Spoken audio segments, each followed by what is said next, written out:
बड़ी परेशान। भगवान बोले चल मैं उठाने आ गया। इतने में बुढ़िया बोली मैं थोड़ी ना बोल रही थी, मैं तो कह रही लकड़ी का गट्ठा उठा लो। मैं मेरी थोड़ी ना बोल रही थी, मैं तो गट्ठे की। मेरा कौन बोल रहा है? जाने की तमन्ना नहीं। आज भी देवर्षि नारद, अब देवर्षि नारद बन गए और इतनी तप साधना में लग गए कि एक दिन देवर्षि नारद के मन में अहंकार समा गया। जब तप साधना पूर्ण हो जाती है, जब व्यक्ति बुलंदियों पर छू लेता है, अग्रण्य बढ़ जाता है, या तो व्यक्ति में दो चीजें आ जाती है। ज्यादा बुलंदी पर चढ़ने के बाद उसमें नम्रता आ जाती है या उसमें अहंकार आ जाता है। दो चीजें रहती है। एक व्यक्ति में जब बहुत उन्नति की सीढ़ी पर चढ़ जाता है, बहुत बुलंदी पर बढ़ जाता है, तो उसमें नम्रता आ जाती है। और कई ऐसे होते हैं जिनके पास कुछ नहीं रहता, अध जल गगरी झलकत जा। किसी किसी के पास में थोड़ा सा होता, रुतने में भी इतना रुतबा दिखाते, इतना अहंकार, रुतबा। कुछ में नम्रता होती है, कुछ में साधुता होती है, कुछ में सहजता होती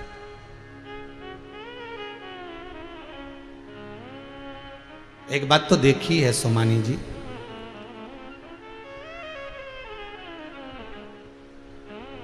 आप भी सूरत में बैठकर कथा करवा रहे हो, आपकी भी कपड़ों की फैक्ट्री, बाबा की कृपा है। इससे पहले बंसल जी कराए, उनका भी काम भगवान की कृपा से खूब बाबा की कृपा रही।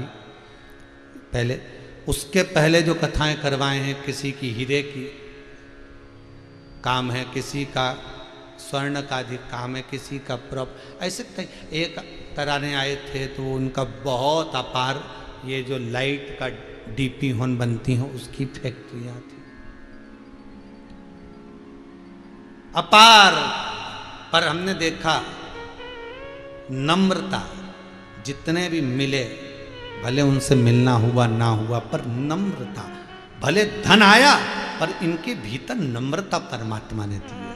और भगवान से यही प्रार्थना है, धन के साथ नम्रता, अहंकार नहीं। रावण के साथ में उल्टा हो गया था, धन मिला तो अहंकार बढ़ गया।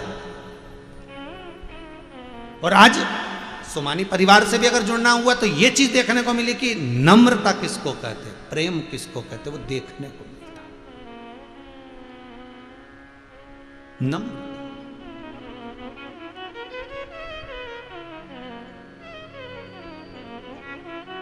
और वो नम्रता होना, धन में अभिमान नहीं। अभिमान रहेगा तो वो धन चला जाएगा, नम्रता रहेगी तो वो धन बढ़ता चले जाएगा। नम्रता रहेगी, कहे झुकना जीते की पहचान है, अकड़ना मुर्दे की शान है। जिंदा व्यक्ति झुकता है, मरा हुआ व्यक्ति अकड़ता है। जो मर गया वो अकड़ता दिखेगा, भले वो धन का भाव।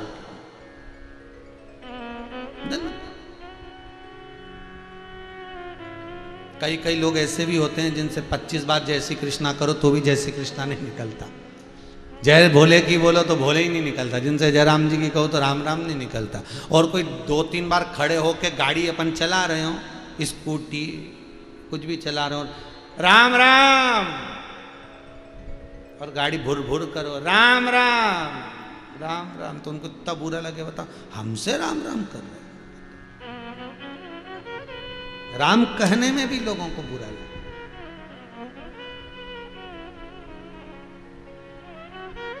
कहे सो भजन स्मरण।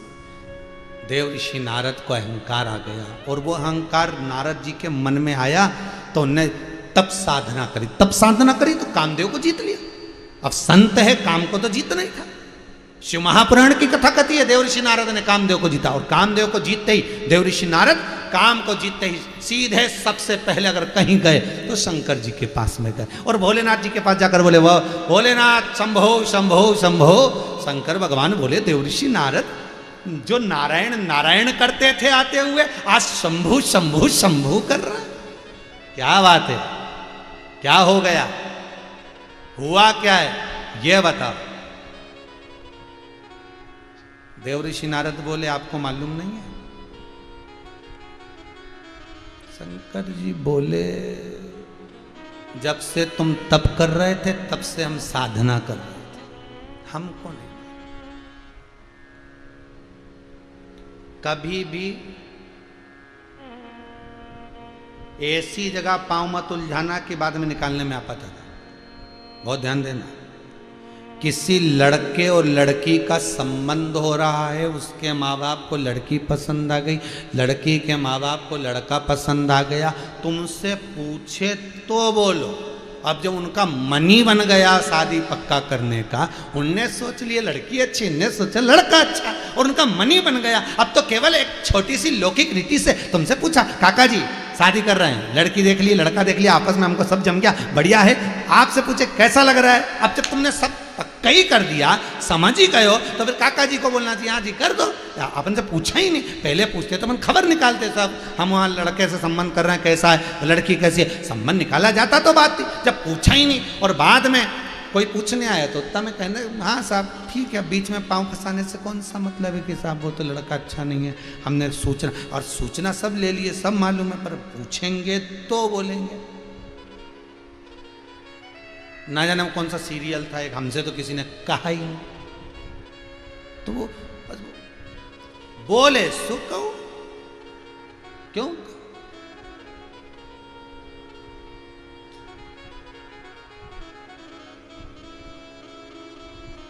कभी कभी हो जाता है चित्तवृत्ति में, मन में। अब देवऋषि नारद ने कहा आपको नहीं मालूम कि हम प्रसन्न क्यों हैं? भगवान बोले नहीं नहीं नहीं, हमको ध्यान में, शंकर भगवान बोले हमें मालूम नहीं क्यों प्रसन्न। शिव जी को मालूम था, पर तो ये जो इतना डोंडी पीटे तो इससे कौन पूछे कि तुम इतने प्रसन्न क्यों है? कभी कभी प्रसन्नता भी दुख दे जाती है। एक पत्नी बड़ी अच्छी साड़ी पहन के पति से बस पूछने लगी, क्यों जी कैसी लग रही मैं? पति कुछ नहीं बोला। फिर पूछा कैसी लग रही मैं? पति कुछ नहीं बोला। फिर पूछा तुम्हारे मुंह में जीवान नहीं क्या, एक बार बोल नहीं सकते कैसी लग रही? पति बोला ऐसी लग रही जैसे हरी घास में भैंस चर रही। अब फिर क्या हुआ? अब लड़ने बैठ गई, तो पूछे ही मत क्यों कैसी लग रही।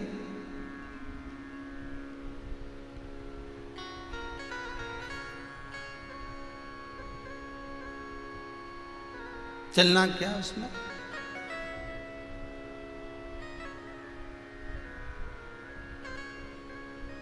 होता है कभी कभी किसी किसी के मन में आ जाता है। एक पत्नी पति से हमेशा रोज एक बात पे झगड़ा करती थी, तुम कभी हमको घुमाने नहीं ले गए, तुम हमें कभी घुमाने नहीं ले गए, एक बार भी तुम हमको कहीं लेके नहीं गए, बताओ है? खुद अकेले अकेले चले जाते हो, हमको कहीं लेके नहीं गए। पति बोला अब की बार लेके जाऊंगा, तो पत्नी बोली कहाँ लेके जाओगे? पति बोला जहन्नुम में।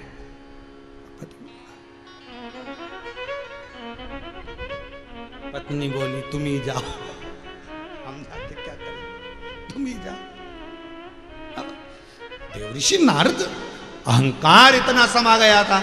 जब व्यक्ति के भीतर अहंकार आता है, अभिमान आता है, किसी को नहीं गिनता। अहंकार में 3 गए, धन वैभव और वंश, ना मानो तो देख लो रावण कौरव और कंस। ये अहंकार में चले गए, ये अभिमत्ता में चले गए। व्यक्ति का अहंकार अपार जब हो जाता है, किसी को नहीं गिनता। रोज सुबह उठो, भगवान को प्रार्थना करना, अहंकार मत देना। धन बढ़ाएगा, अहंकार आएगा। धन बढ़ाए तो नम्रता देना, अहंकार मत देना। अहंकार कहीं आ भी जाए तो थोड़ा तोड़ दे, प्रार्थना करना भगवान से, अहंकार मत देना।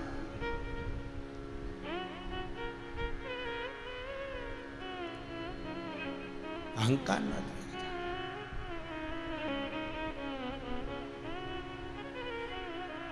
राम नाम लिखे पत्थर फेंके जा रहे थे समुद्र में। नल नील राम लिखते जा रहे थे, फिगवाते जा रहे थे। आपस में बंदरों में, बानरों में चर्चा हो गई, अगर नल नील नहीं होते तो बड़ा मुश्किल था राम जी का पार होना। एक बोला वो तो हम में दम है, इसलिए इतने बड़े बड़े पत्थर उठा के ला रहे हैं, तो जल्दी से बन गया सेतु। नहीं तो कोई सेतु इतनी जल्दी बनता? राम जी समझ गए। राम जी ने हनुमान जी से कहा वो गिलहरी को पकड़ कर लेकर आ। वो गिलहरी लेकर आ जरा। राम जी के हाथ में गिलहरी आई। राम जी ने पूछा गिलहरी से, ये बताओ इतने सारे बंदर जा रहे आ रहे हैं, तुम्हें भय नहीं लग रहा? तुम क्या कर रही हो? क्या कर रही हो तुम ये? गिलहरी कहती है मेरे राम जाएंगे, पत्थर ऊबड़ खाबड़ हैं, चुभ जाएंगे, तन को गीला कर कर बालू रेत को चिपका कर इन पत्थरों पर झड़ा रही हूं। राम चले तो ये कोमलता लगे। जितने बानर थे उन्होंने सुना। सुनते से बंदरों के भीतर का अहंकार चले गया कि हमको लग रहा था कि हम बड़ी बड़ी शिला लाकर कार्य को शीघ्र कर रहे हैं, हमारे बराबर बल नहीं, इसमें कितना बल होगा, पर बालू तो झड़ा रही, बालू तो गिरा रही। भगवान से कहना, शायद इसलिए शिव महापुराण की कथा कहती है कि शंकर जी के मंदिर में जाने से अहंकार भी जाता है, अहंकार समाप्त तो होता है। केवल एक मंदिर शंकर का ऐसा है, शिव मंदिर में आप जाओगे आपका अहंकार चले जाएगा।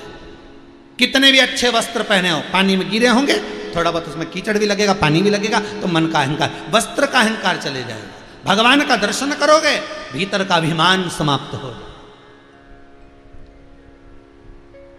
पर देवऋषि नारद के भीतर तो अहंकार बड़ा हुआ था, और अहंकार बड़ा हुआ देवऋषि नारद भगवान के सम्मुख में जाकर कहते हैं आपको नहीं मालूम कि मैं क्यों प्रसन्न हूं, मेरी प्रसन्नता का कारण क्या है? भगवान बोले आपकी प्रसन्नता का क्या कारण है? मैं नहीं जानता। शिव जी कहते हैं कि मैं नहीं जानता, मुझे नहीं मालूम।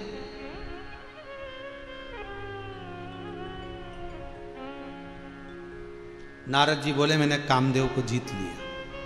केवल देवऋषि नारद ने इतना बोल देते ना तो चल जाता, पर देवऋषि नारद ने क्या कहा? देवऋषि नारद सबसे पहले बोले कि मैंने कामदेव को जीत लिया। शिव जी बोले बहुत अच्छा काम किया, आपके बराबर दुनिया में कोई नहीं कर सकता। पर इतना सुनने के बाद देवऋषि नारद ने जो शब्द कहे, जिसको आप नहीं जीत पाए उसको मैंने जीता, मैंने जीता।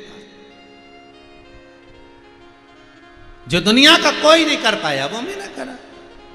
बस शंकर जी समझ गए, अहंकार आ गया। भगवान शंकर ने कहा बहुत बड़ा काम किया आपने। गले की रुद्राक्ष की माला उतारी, देवऋषि नारद के गले में डाली। नारद जी बाहर निकले। उन्होंने कहा, नारद जी सोचे ये माला इससे क्या होगा, वृक्ष का फल, उठाकर फेंक दिया। नारद जी चले। नारद जी सीधे भगवान विष्णु के यहाँ जा रहे हैं, तो शंकर भगवान ने जैसे ही रुद्राक्ष की माला नारद ने फेंकी, शंकर जी ने वापिस बुलाया, नारद इधर आओ जरा, इधर आओ जरा। नारद जी बोले प्रभु कहाँ जा रहे हो? भगवान विष्णु के यहाँ। पर तुमने जो मुझसे कहा ना वो भगवान विष्णु से मत कहना, इतना तो कहकर भेज दिया। पर नारद जी वहाँ जाते से ही सबसे पहले एक ही बात कहे, प्रभु मेरे को आपसे कुछ कहना है। भगवान बोले बोलो। नारद जी बोले आप मुझे बैठने का नहीं कहोगे? शंकर भगवान के यहाँ जब नारद जी गए थे तो शंकर भगवान ने देवऋषि नारद से कहा था बैठो नारद। नारद जी बोले मेरे पास बैठने का समय नहीं है। और भगवान विष्णु के यहाँ गए तो भगवान विष्णु ने नहीं कहा कि बैठो, क्योंकि जब एक के यहाँ गए उसने बैठने का कहा तो नहीं बैठे, तो हमारे यहाँ क्या बैठे? दिवाली वाले दिन या दीपावली के दूसरे दिन आप किसी के यहाँ मिलने जाओगे तो वो नाश्ते का जरूर पूछेगा, क्योंकि उसके यहाँ बना है। और अलग से कोई दिन तुम किसी के यहाँ जाओगे तो कोई तुमसे नाश्ते का नहीं पूछे, चाय की जरूर पूछेगा, चाय बनवा दो। अरे बोलो तो रे, आस्था चैनल पर जितने कथा सुन रहे हो, फेसबुक यूट्यूब पर सुन रहे हो, सही है कि गलत है? दिवाली के दिन, दिवाली के दूसरे दिन, दिवाली के 4 दिन के अंदर अंदर किसी के यहाँ भी जाओगे तो पपड़िया, गुजिया, मिक्सचर, बर्फी सब आ जाएगी। पूछो ना पूछो, सब नाश्ता बस उन्होंने तो लगा के रख रखा है, ढक्कन से ढाक ढाक के। जो भी आता है उसके सामने ट्रे धर देते हैं, खाओ। तुम जाओ, फिर वापस रख देंगे, फिर दूसरे को दे देंगे।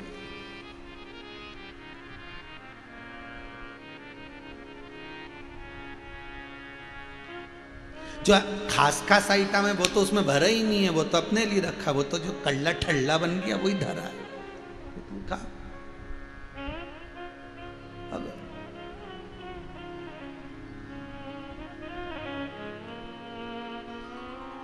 बाकी किस समय कोई नहीं पूछा। तो देवऋषि नारद जब एक जगह से आ रहे हो और बैठने का कहा गया नहीं बैठे, तो दूसरी जगह कौन पूछेगा? तुम नहीं पूछे। नारद जी बोले आपने बैठने का नहीं पूछा। भगवान विष्णु बोले बैठो। अब तुम पूछ ही रहे हो कि बैठने का नहीं पूछा, तो बैठो, ठीक है। प्रभु भगवान ने पूछा कैसे आना हुआ? नारद जी बोले प्रभु जिस कामदेव को भगवान शंकर नहीं जीत पाए, उस कामदेव को मैंने जीता, मैंने जीता। भगवान विष्णु ने दोनों हाथों से कानों को बंद करा। देवर्षि नारद, चुगली करने वाला और चुगली सुनने वाला, और वो भी शंकर की निंदा करने वाला, शंकर की निंदा सुनने वाला, ये दोनों महापापी होते हैं। आपसे भी निवेदन है, कथा सुनो, मन लगे सुनो, ना मन लगे तुम्हारे हाथ में रिमोट है, चैनल चेंज करो, दूसरा महाराज मिल जाएगा।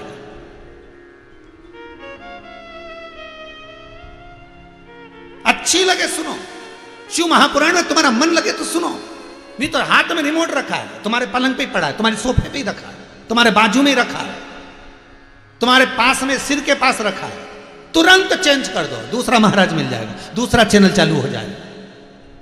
पर निवेदन इतना है, कभी शंकर की निंदा मत, ना निंदा सुनना और ना करना। अगर कोई तुमसे कहे कि शिव महापुराण की कोई निंदा कर रहा है, सुनना ही मत ही, दोनों हाथों को दबा लीजिए कानों को, मेरे को नहीं सुनना। बन सके तो जवाब दो, ना दे सकते तो कानों को बंद करिए और चल दीजिए, हमें जवाब नहीं देना। हम शिव की निंदा नहीं सुन सकते, हम शंकर की निंदा नहीं सुन सकते।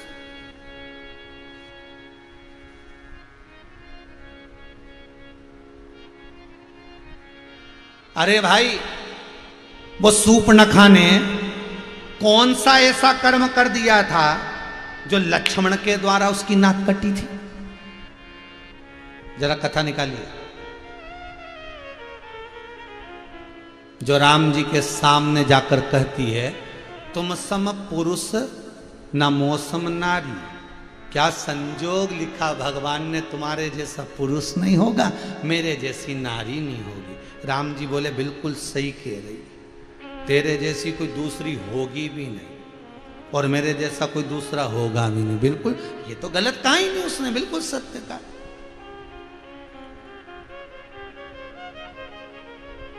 उसमें गलत क्या कहा? व्यक्ति के मन में जो होता है वो तुरंत, कई लोगों के सामने व्यक्ति जाकर तुम अभी मुझे पहचानते नहीं हो, इतना कह देनी तो समझ जाना, समझ जाना। इसके ही मुंह से वाणी निकल रही कि तुम अभी मुझे पहचानते नहीं हो, मतलब जरूर दाल में कुछ काली मिर्ची है, समझ। अभी तुम मुझे जानते नहीं, मतलब उसके मुख से कह, उसके मुख से दाल में, अभी तुम मुझे जानते नहीं हो, अभी तुम मुझे पहचानते क्या हो, तुमने अभी मुझे देखा क्या है। बस इतने शब्द जो कह दे समझ जाना कि जरूर कोई। तो यहां सूर्पणखा कह रही है तुम सम पुरुष न मौसम नारी। भगवान कहते हैं तेरे बराबर कोई नारी भी नहीं हो सकती। सूर्पणखा की नाक क्यों कटी, उसका सबसे बड़ा प्रसंग अगर आप ढूंढेंगे तो एक ही मिलेगा। जब लंकाधिपति रावण लंकेश शंकर की आराधना करने जा रहे थे, उस समय पर बहन सूर्पणखा मंदोदरी के पास में बैठी थी, और मंदोदरी के पास में बैठकर सूर्पणखा कहती है लंकाधिपति रावण से, विभीषण से, कुंभकर्ण से,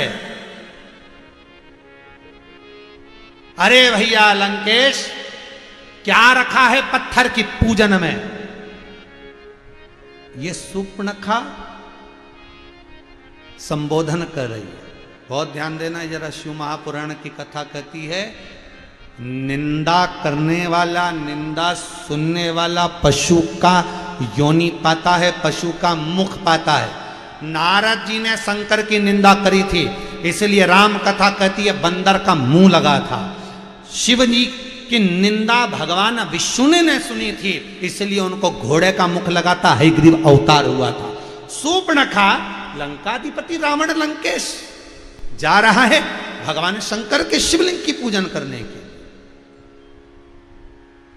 उसकी चित्तवृत्ति में शिव था, उसकी चित्तवृत्ति में शंकर समाया हुआ था।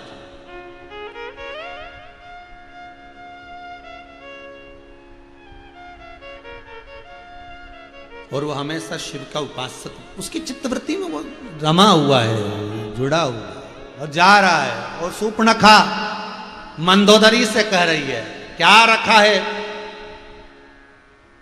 इस पत्थर की पूजन करने पर, क्या रखा है इस पत्थर की पूजन का फल। ऐसे दुनिया में कई लोग हैं, कई लोगों ने तो टीवी तक में डायलॉग मारकर कह दिया पत्थर पर दूध क्यों ढोलते हो, किसी गरीब को पिला दो, तो गरीब को भी पिलाओ, चढ़ाओ, मना नहीं है। और आज हिंदू धर्म का मानव कोई भी हो, संसार का एक एक मनुष्य कोई भी हो, वो सत्कर्म करने में पीछे नहीं होता। यह कोरोना महामारी में आप देखो, उठाकर देखना, पूरी कोरोना महामारी के अंतर्गत अखबार उठाइए, मीडिया उठाइए, आपको पुण्य करने वालों के लेख मिलेंगे। कोई ऑक्सीजन का कुछ दे रहा है, कोई औषधि दे रहा है, कोई पेट भरकर भोजन दे रहा है, कोई दवाई दे रहा है, कोई बेड दे रहा है, कोई कुछ कर रहा है। सत्कर्म में लोग पीछे नहीं हटते, कर रहे हैं, सत्कर्म में लगे हैं, पीछे नहीं हटते। सूर्पणखा, परंतु रावण के भीतर शिव था। वो तूने ऐसा डमरू बजाया, तूने ऐसा डमरू बजाया, मेरा मन हर लिया, ओ भोलेनाथ मेरा मन हर लिया, ओ भोलेनाथ दिल तुझको दिया, ओ दिल तुझको दिया, ओ भोलेनाथ मेरे ओ भोलेनाथ, ओ भोलेनाथ मेरे ओ भोलेनाथ, ओ भोलेनाथ मेरे ओ भोलेनाथ, ओ भोलेनाथ मेरे ओ भोलेनाथ, ओ भोलेनाथ दिल तुझको दिया, ओ भोलेनाथ दिल तुझको दिया, ओ भोलेनाथ दिल तुझको दिया, ओ भोलेनाथ दिल तुझको दिया, सब गाएंगे। ओ भोलेनाथ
बैठी थी गंगा किनारे, मैं तो बैठी थी गंगा किनारे, मैं तो बैठी थी गंगा किनारे, मैं तो बैठी थी गंगा किनारे, मैं तो बैठी थी गंगा किनारे, मैं तो बैठी थी गंगा किनारे।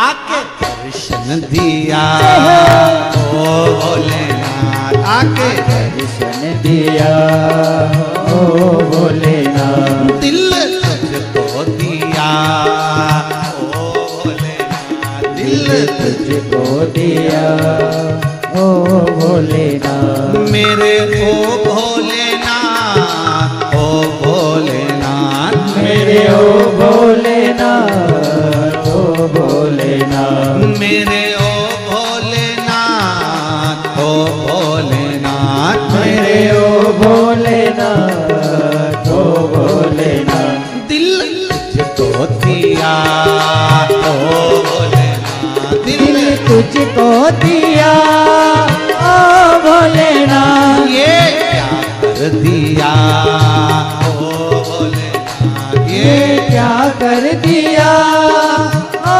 भोलेनाथ।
तेरे चरणों में ध्यान लगाया, तेरे चरणों में ध्यान लगाया, तेरे चरणों में ध्यान लगाया, तेरे चरणों में ध्यान लगाया, तेरे चरणों में ध्यान लगाया, तेरे चरणों में ध्यान लगाया, तेरे चरणों में ध्यान लगाया, तेरे चरणों में ध्यान लगाया, मुझे अपना लिया ओ भोलेनाथ, मुझे अपना लिया ओ भोलेनाथ, दिल तुझको दिया ओ भोलेनाथ, दिल तुझको दिया ओ भोलेनाथ, मेरे ओ भोलेनाथ, ओ भोलेनाथ, मेरे ओ भोलेनाथ, ओ भोलेनाथ, मेरे ओ भोलेनाथ, ओ भोलेनाथ, मेरे ओ भोलेनाथ, ओ भोलेनाथ, दिल तुझको दिया ओ भोलेनाथ, दिल तुझको दिया ओ भोलेनाथ, ये क्या कर दिया ओ भोलेनाथ, ये क्या कर दिया ओ भोलेनाथ, दिल तुझको दिया ओ भोलेनाथ, दिल तुझको दिया ओ भोलेनाथ, दिल तुझको दिया ओ भोलेनाथ, दिल तुझको दिया ओ भोलेनाथ।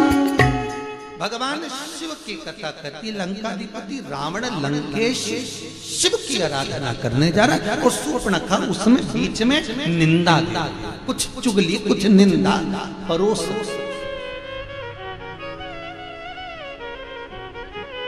सूर्पनखा की नाक क्यों कटी, प्रसंग वो है।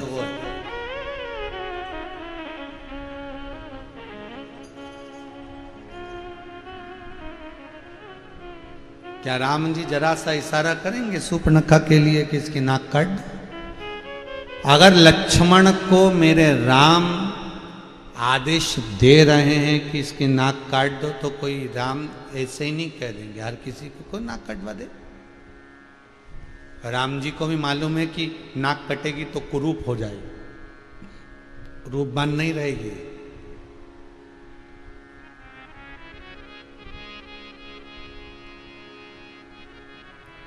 नाक कटी तो कुरूप हो जाएगी, ये भगवान जानते हैं, राम जी जानते हैं। तो राम जी महाराज ने क्यों कटवाई लक्ष्मण से सूर्पनखा की नाक? व्यक्ति को निंदा करने वाला जो मनुष्य होता है, जो शिव की निंदा करता है या निंदा सुनता है, शंकर की निंदा करने वाला और शंकर की निंदा सुनने वाला, इन दोनों को पशुता का भाव मिलता है। तो सूर्पनखा ने कह दिया, भाभी बताओ क्या मतलब पत्थर को पूजने से? भैया भ्राता, मेरा भाई लंकेश, मेरा भाई लंकाधिपति लंकेश तो स्वयं इतना बलवान है, इतना प्रबल है कि सारे देवता उसके सामने खड़े रहते हैं, और ये मेरा भाई लंकाधिपति लंकेश शिव की आराधना करने जाए, ये कहां का तरीका है?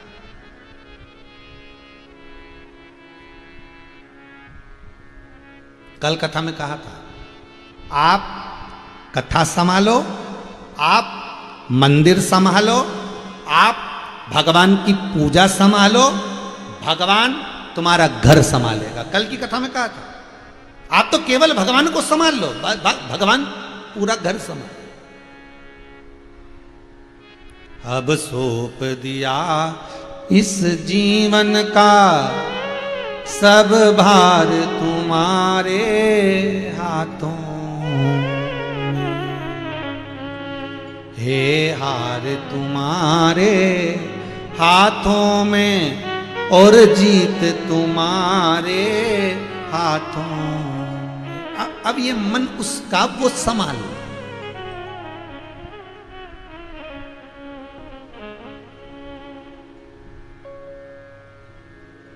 कब कितना किसको कब देना है ये उसको मालूम है। आप तो बस भजन करो, आप तो स्मरण करो, आप भगवान की भक्ति में डूबे रहो, आप शंकर का अनुमोदन करते रहो, आप शिव स्मरण करते रहो, फिर मर्जी उसकी।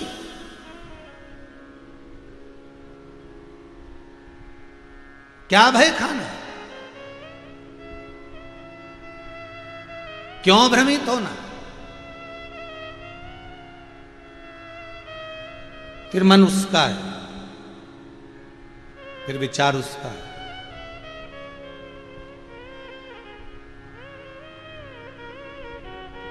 महाराज निंदा कर दी। जब सारे देवता यहां आते हैं लंकाधिपति रावण के पास में, तो लंकाधिपति रावण क्यों जाए शंकर के पास? क्या काम शिव के पास जाने का? क्या काम? मंदोदरी के कानों में वो निंदा के शब्द चले गए, तो मंदोदरी भी बड़ी विद्वान थी, बड़ी ज्ञानी थी, बहुत चतुर थी, उसमें बड़ी विद्वत्ता थी। मंदोदरी ने ननन से कह तो दिया कि तुमने ये संबोधन गलत कह दिया, तुमने ये संबोधन गलत कहा। शिव की निंदा करने वाला सुनने वाला पापी होता है, ये मंदोदरी भी जानती। तुमने ये संबोधन गलत कर दिया, उसका भोग मुझे भी भोगना पड़ेगा। शिव की निंदा का भोग मुझे भी भोगना पड़ेगा, मंदोदरी कहती है, मुझे भोगना पड़ेगा। और भोगी मंदोदरी। पुत्र गए, पति गया, नैनों से नीर बहाती रही। आखिरी में मंदोदरी ने विभीषण से पूछा कि मेरा ये दशा का कारण क्या है। तो विभीषण की जो पत्नी थी उसने कहा, जी बात इतनी सी है कि आपने शिव की कहीं निंदा सुनी है, उसका कारण ये है कि ये भोगना पड़ा। शिव निंदा का कारण ये है कि भोगना पड़ा। सूर्पणखा ने निंदा तो कर दी, भैया से कह तो दिया कि तुम क्यों शंकर के पास जाते हो, सारे देवता जब तुम्हारे पास आते हैं तो तुम्हें शिव के पास जाने की जरूरत नहीं है, क्यों जा रहे हो तुम, किस लिए जा रहे हो तुम। फिर निवेदन करूंगा, करबद्ध हाथ जोड़कर निवेदन करता हूं आप सबसे, जितने श्रोता कथा को सुन रहे हैं, घर का व्यक्ति अगर शिव मंदिर जा रहा है तो उसको कहो जाओ, मना नहीं है, परंतु अभी लॉकडाउन चल रहा है या स्वास्थ्य खराब चल रहा है, अभी मत जाओ। पर यदि वो स्वस्थ है, आनंद में है और उसका मन है कि मुझे शंकर मंदिर जाना है, जाइए। मुझे शिव मंदिर में दान करना है, दान करिए। मुझे शंकर के मंदिर में धर्म करना है, करो। मुझे शिव का स्मरण करना है, करो। मुझे शिव महापुराण की कथा करवाना है, करवाओ। उसके लिए मना नहीं। कई लोग फोन लगाकर पूछते हैं कि शिव महापुराण की कथा करवाना है हमको, और कथा करवाएं, पर व्यवस्था तो आपके मन में अगर आ गया कि शिव महापुराण की कथा करवाना है, फिर जवाबदारी उसकी है कि वो कैसे कराएगा, कहां से व्यवस्था करेगा, कहां से ला कर देगा और कैसे कथा दिलवाएगा, ये उसके हाथ में। तुम तो छोड़ दो उसके ऊपर, अब वो जाने।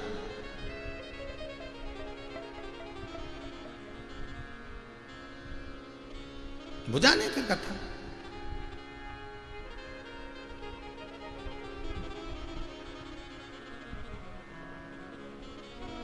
बीच में एक कथा हुई थी, आप लोगों ने टीवी पर सुनी होगी।